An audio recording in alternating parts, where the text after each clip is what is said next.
E aí, pessoal? Preparados para mais uma videoaula? Eu sou a professora Fabiane e hoje no canal Matemática com a Fabi nós vamos trabalhar o conceito de dízima periódica. Você sabe o que é uma dízima? Uma dízima é um número. Quer entender qual conjunto esse número faz parte? Bora estudar, fica aqui no canal, vem aprender comigo, já deixa o seu joinha, curte, compartilha com os amigos e vem aprender. Não se esquece de se inscrever, ok? Bora lá então!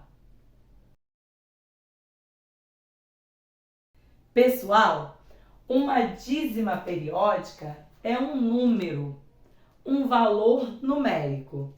Imagina que eu escolha para representar aqui o valor 0,333, seguindo com reticências para o infinito. A dízima, ela pode ou não apresentar uma parte inteira, o valor em forma de vírgula, uma representação decimal, e ela segue para o infinito. Por isso, utilizamos os 3 pontinhos, as reticências. O conjunto numérico ao qual a dízima periódica faz parte é o conjunto dos números racionais, representados em forma de Q. Esse é o símbolo que representa o conjunto dos racionais. E podemos dizer que esse conjunto ele tem uma característica específica. Nós falamos um pouco sobre isso no vídeo em que trabalhamos os diferentes tipos de conjuntos numéricos. Um pouquinho da teoria de conjuntos. Se você não assistiu esse vídeo de teoria de conjuntos, da ideia dos conjuntos numéricos, dá um pause agora, clica aqui no card, assista ao vídeo anterior e depois você volta para cá para fixar a ideia dos números representados por dízimas periódicas. Beleza? Ok, então.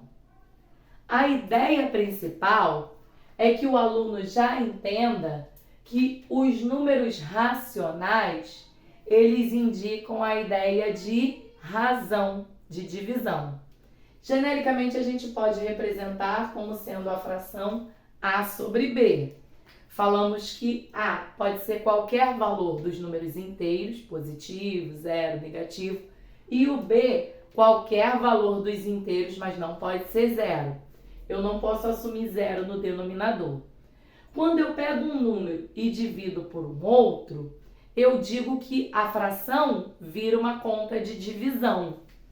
E aí, a ideia é que na dízima periódica, a palavra periódica quer dizer repetição, quer dizer período, repetição de algarismo. Pode ser um único algarismo, pode ser mais de um algarismo. Então, eu estou generalizando e dizendo que quando eu faço a conta de dividir, como por exemplo, quando eu pego a representação 3 e divido por 9, 3 nonos simboliza um algoritmo da divisão, uma fração que vira uma conta de dividir. Se eu pegar o 3 e dividir por 9, eu sei dizer que 3 não cabe no 9. Para eu continuar a conta, eu escrevo 0, e acrescento 0 no dividendo. Ao dividir 30 por 9, eu sei que cabe 3 vezes. Vale a ida e vale a volta. 3 vezes 9 é 27, para 30 sobra 3. Então, quando eu olho para esse algarismo, eu entendo agora que o 3 que sobrou não divide 9 novamente. Eu já coloquei 0, acrescento 0 e continuo a minha conta. Então, 30 por 9 dá 3. 3 vezes 9, 27, para 30 sobra 3. que se eu continuar a conta, 30 por 9 continua dando 3, e 3 vezes 9, 27, para 30 sobra 3. Então, eu percebo que infinitas vezes essa repetição ocorre. Existe período, existe repetição ao descrever essa quantidade. O valor numérico 0,33333, ele pode ser representado como 0,3 com uma barra em cima. Quando eu escrevo essa barra em cima do algarismo 3, eu estou avisando para o meu aluno que esse 3 repete muitas vezes.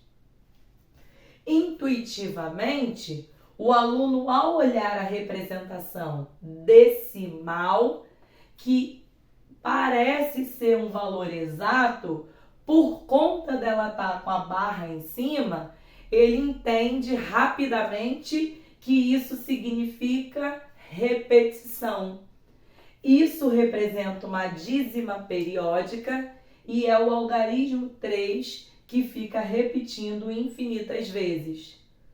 Ou eu repito algumas vezes e marco com os 3 pontinhos da reticência, ou eu coloco o 3 com a barra em cima para dizer que esse 3 repete infinitas vezes.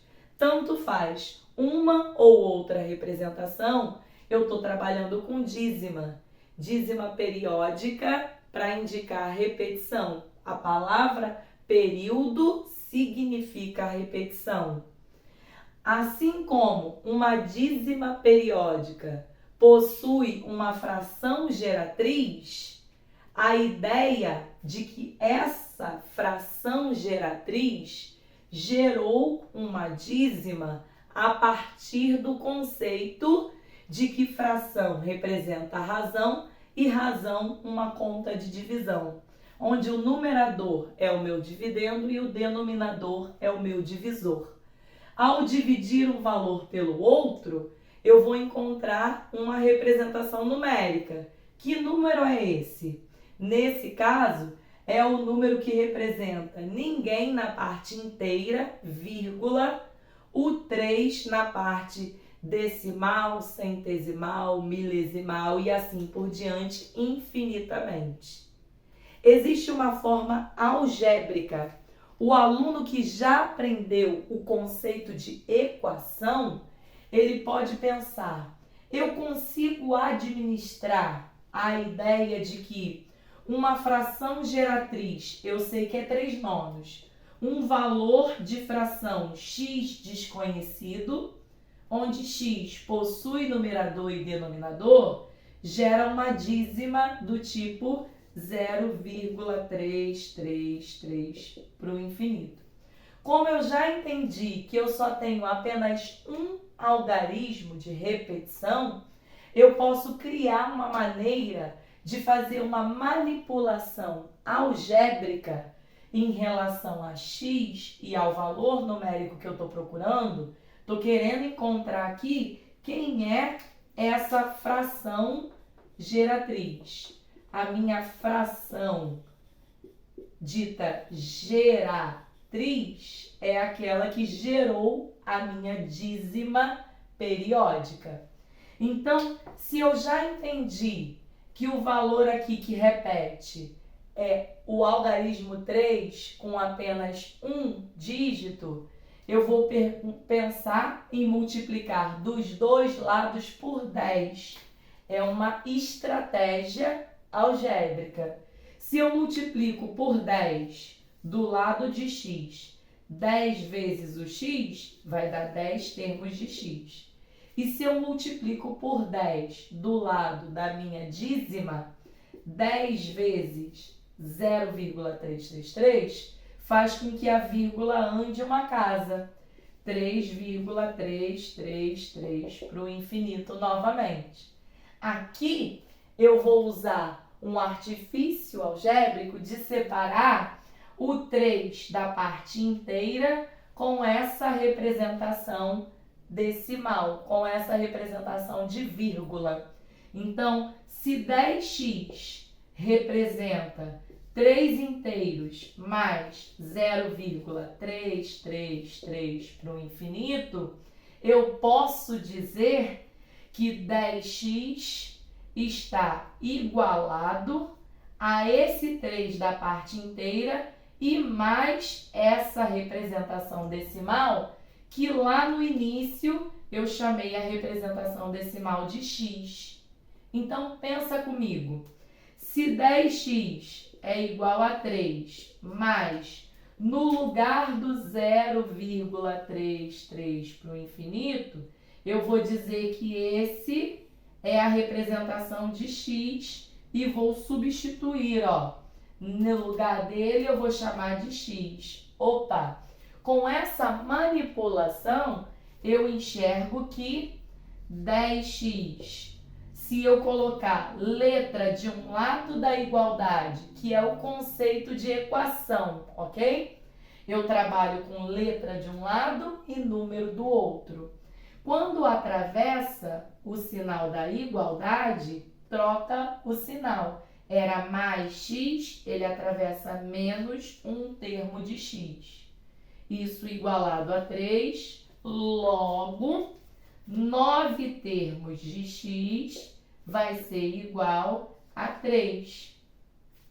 Puxando aqui para o lado e continuando a conta, então o 9 que está multiplicando na minha representação do primeiro membro da igualdade, eu vou isolar o x e vou passar esse 9 para o outro lado na operação inversa. Ó, o inverso do somar é o diminuir.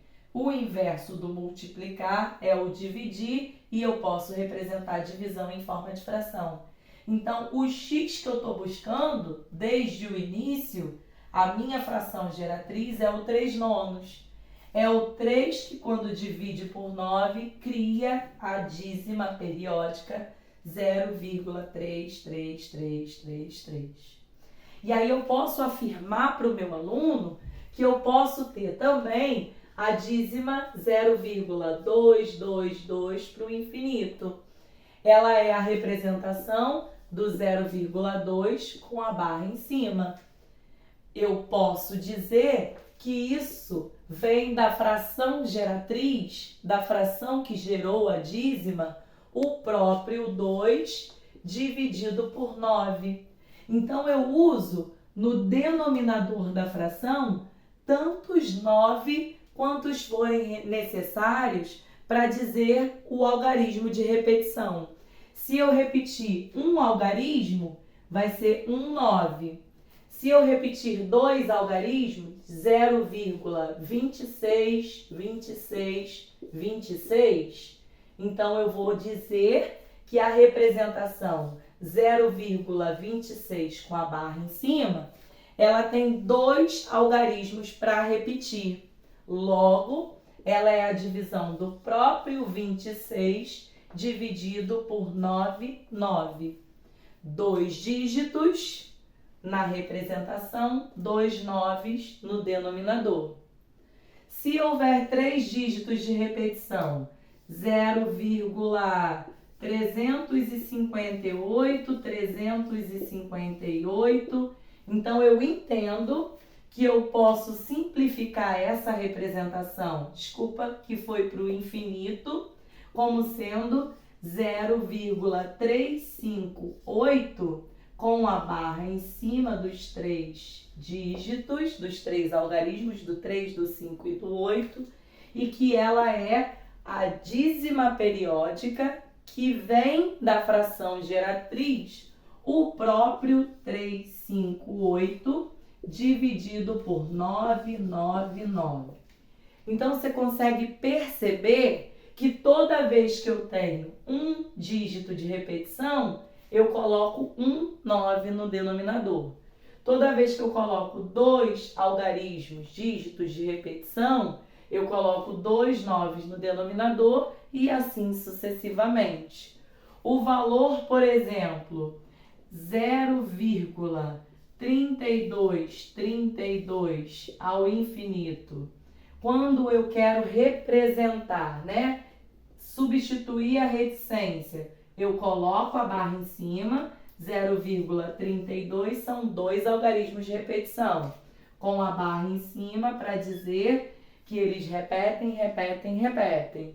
E quando eu escrevo para encontrar quem é a fração que gerou, eu não preciso me preocupar com essa manipulação. Um algarismo de repetição eu multiplico por 10. 2 algarismos eu teria que multiplicar por 100. 3 algarismos eu teria que multiplicar por 1000, que tem 3 zeros. Fazer essa manipulação, letra para um lado e número para o outro, para chegar na minha fração geratriz. Ou pensar nessa estrutura padrão. Se repete um algarismo, denominador 1 dígito 9. Se repetem, igual aqui no 32, 2 algarismos, é o próprio número 32 pelo 9, 9, porque são 2 algarismos de repetição. Mas é claro que eu vou apagar aqui o quadro e a gente volta com a explicação de que não existem apenas as dízimas periódicas que não possuem parte inteira, ó. Um número, ele pode possuir parte inteira e a parte decimal. Além disso, eu posso ter 1,3222. Eu posso ter algarismos antes do dígito de repetição. Então, a gente vai chamar esse valor que está antes da vírgula de parte inteira do número. O valor que aparecer sem repetição depois da vírgula a gente vai chamar de antiperíodo. E o valor que recebe repetição, ele é chamado de período. A ideia de periodicidade é a ideia de repetição na matemática. Entenda que eu posso ter essa dízima simples, com apenas período de repetição, e as dízimas compostas, ok? E aí, no próximo quadro, vamos trabalhar qual é o mecanismo, então, para encontrar a fração geratriz quando a dízima não necessariamente possui os períodos de repetição apenas. Quando ela possui parte inteira, sem a parte inteira, mas possui o dígito de anteperíodo, ok? Fica com a gente, já deixa o seu like, curte e compartilha. Você tá gostando dessa primeira parte da aula? Então, não sai não, fica aí.